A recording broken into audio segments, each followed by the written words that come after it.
अच्छा। तो 2 मिनट के लिए टाइम दे दो, आपका फ्री टाइम में मैं आएगा సార్. Praise the lord. అందరికీ దేవుని ప్రేమతో వందనాలండి. ఇదొక అర్జెంటు ప్రార్థనా విన్నపం. రేపే మన కేసుకి వాయిదా అన్నమాట. చీఫ్ జస్టిస్ దగ్గరికి వెళ్ళింది ఇది సుప్రీంకోర్టులో. అందరూ ప్రార్థించండి.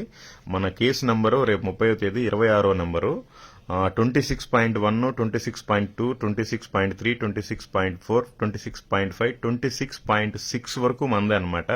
సో వీళ్ళు ఒక స్టేట్ లో కాదండి, చాలా స్టేట్ లో కావాలనే బీజేపీ వేయించింది.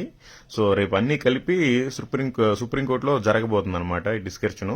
రేపే ఫైనల్ అయినా ఆశ్చర్యం లేదు, లేదంటే ఇంకా పొడిగిస్తారు వాయిదాలు. తప్పనిసరిగా మీకు నేను పెట్టాను లిస్టు కూడా, మన నంబరు టైమింగ్ అంతా పెట్టాను. 30వ తేదీ 26వ నంబర్ కేసు మంది. అందరూ ప్రార్థించండి. దేవుడు మన పక్షాన ఉన్నాడు. ఎన్ని కేసులు వేసుకున్నా ఏం కాదు. కావాలనే బీజేపీ ప్రభుత్వం వేయించిందనడానికి ఒక మంచి ఆధారం నేను ఈ రోజు మీకు విజిటింగ్ కార్డు పెట్టాను, ఆ కేసు లిస్టు కూడా పెట్టాను. అశ్వని కుమార్ ఉపాధ్యాయ అనే పర్సన్ ఒక బీజేపీ ప్రవక్తగా పిలువబడుతున్నాడు ఢిల్లీలో. నేను ఎవరిదైనా ఆయన అడ్రస్ అడిగినప్పుడు ఆయన అశ్వని కుమార్ ఉపాధ్యాయ కాదు, ఆయన బీజేపీ ప్రవక్త అంటున్నారు. ఆయన ఫోన్ నంబరు, మెయిల్ ఐడి నేను షో చేయలేకపోయాను, నన్ను క్షమించండి. అందుకని కార్డు షో చేశాను, దాంట్లో క్లియర్ గా ఉంది. అశ్వని కుమార్ ఉపాధ్యాయ బీజేపీ ప్రతినిధి. సో మన మీద కావాలనే కేసులు వేశారు. మత ప్రచారం చేసేది మనం కాదు, వాళ్ళు చేసుకుంటున్నారు. బలవంతంగా బైబుల్ జించేసి కాలబెట్టి బొట్లు పెట్టి చర్చిలు కూలగొట్టి అన్ని చేస్తున్నారు. మనం ధైర్యంగా సువార్తను ప్రకటించుకోవచ్చు, మత ప్రచారం ఎవరైనా చేసుకోవచ్చు అని దానికి సాదృశ్యంగానే రేపు మంచి జడ్జిమెంట్ వచ్చేలాగున, లేకపోతే ఇంకొక వాయిదాలు అయినా సరే జడ్జిమెంట్ అయినప్పుడు మాత్రం ఖచ్చితంగా మనందరికీ అనుకూలంగా ఉండేలాగున మీరంతా ప్రార్థించండి. Praise the lord. ఈ విషయాన్ని కనీసం ప్రతి ఒక్క క్రైస్తవుడు రోషము కలిగి స్టేటస్ లో పెట్టండి.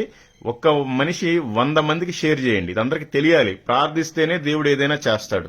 ఇలాంటి ఇంపార్టెంట్ విషయాలు కూడా ప్రజలకు తెలియజేయకపోతే మీకు వాట్సాప్ ఉండి వేస్ట్. ఇంత ఇన్ఫర్మేషన్ ఇచ్చేవాళ్ళు కూడా మీకు మళ్ళీ ఇంకా కష్టమే.